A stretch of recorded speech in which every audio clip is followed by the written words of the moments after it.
En 1918, el mundo entero suspiró de alivio. Por fin, la Gran Guerra había terminado. Se preparó un tratado para que algo así no volviera a pasar nunca más. Pero, ¿y si os dijera que precisamente ese tratado fue la semilla de una guerra todavía peor? Pues esa es la gran pregunta, ¿no? La paradoja que vamos a intentar desentrañar hoy. Cómo la tinta que debía sellar la paz en París, allá por 1919, en realidad estaba dibujando el camino hacia la siguiente catástrofe mundial. Venga, para entenderlo bien hay que viajar en el tiempo. Situémonos en 1918. Europa está, literalmente, en ruinas. Millones y millones de muertos, economías por los suelos y sobre todo un deseo enorme de que esa pesadilla no se repita jamás. Y en medio de todo este caos aparece el protagonista de nuestra historia, el Tratado de Versalles. Sobre el papel, su objetivo era noble, asegurar la paz. Pero la historia real, la que nos interesa, es cómo sus cláusulas se convirtieron en una bomba de relojería. Claro, el problema es que en la mesa de negociación no todos querían lo mismo. Había dos ideas totalmente opuestas. Por un lado, Francia, que había sufrido muchísimo, quería un castigo durísimo para Alemania, que no pudiera ni levantar cabeza. Y por otro estaba Estados Unidos, que buscaba una paz más justa, de reconciliación. ¿Adivináis cuál ganó? Efectivamente, la sed de venganza. Y bueno, ¿cómo se plasmó ese deseo de castigo en el papel? Pues vamos a ver algunas de las condiciones que le impusieron a Alemania, porque de verdad que son para echarse las manos a la cabeza. Pero antes de nada, un detalle que es absolutamente clave. A Alemania ni siquiera la dejaron negociar. No fue un acuerdo, fue lo que se llama un diktat, una imposición. Les pusieron el papel delante y les dijeron, o firmáis esto o volvemos a la guerra. Imaginad el cabrero y el sentimiento de humillación desde el minuto 1. Empecemos por el mapa. A Alemania le quitaron un 13% de su territorio, que se dice pronto, pero hablamos de zonas industrialmente muy importantes y con un valor simbólico enorme, como Alsacia y Lorena. Además, crearon el famoso corredor polaco, que básicamente partía el país en dos. Pasemos al ejército. 100.000 soldados. Ese era el máximo que podían tener. Pero lo más bestia es lo que les prohibieron por completo. Ni un solo avión, ni un solo tanque.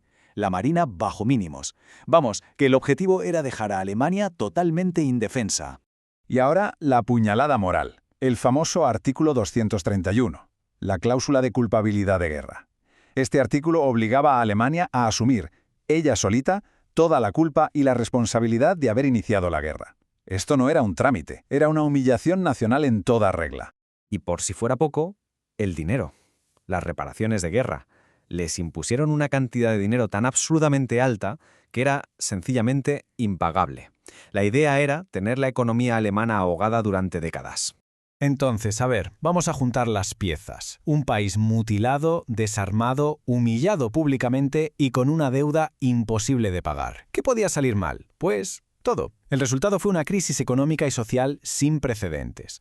Es que esta línea de tiempo lo deja clarísimo. Mirad la secuencia. En el 19 se firma el tratado. Y 4 años después, en el 23, la hiperinflación es tan brutal que la gente va con carretillas de billetes que no valen nada. Y todo culmina con el paro masivo después del crack del 29. La conexión es directa. Y claro, esto caló muy hondo en la gente. Había pobreza, sí, pero casi peor era el sentimiento de desconfianza hacia su propio gobierno, la Democrática República de Weimar, a la que culpaban de todo. Se extendió como la pólvora la idea de que habían sido traicionados tanto por sus políticos como por el mundo entero. Y en este ambiente de desesperación, de rabia, de resentimiento, ¿quiénes son los que sacan tajada? Pues los de siempre, los movimientos radicales que ofrecen soluciones fáciles y, sobre todo, un culpable al que señalar. La sociedad alemana se encontró en una encrucijada. Por un lado tenían la democracia, que para ellos significaba crisis y humillación. Y por otro aparecía el partido nazi con un discurso muy simple, pero muy potente. Vamos a romper este tratado injusto, vamos a devolverle el orgullo a Alemania y vamos a señalar a los culpables. Y aquí está el quid de la cuestión. Hitler y los nazis usaron el Tratado de Versalles como su principal arma de propaganda. Era su tema estrella.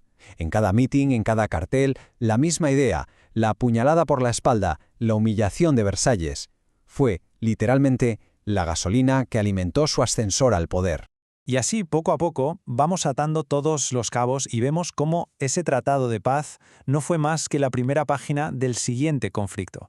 El desenlace era, visto en perspectiva, casi inevitable.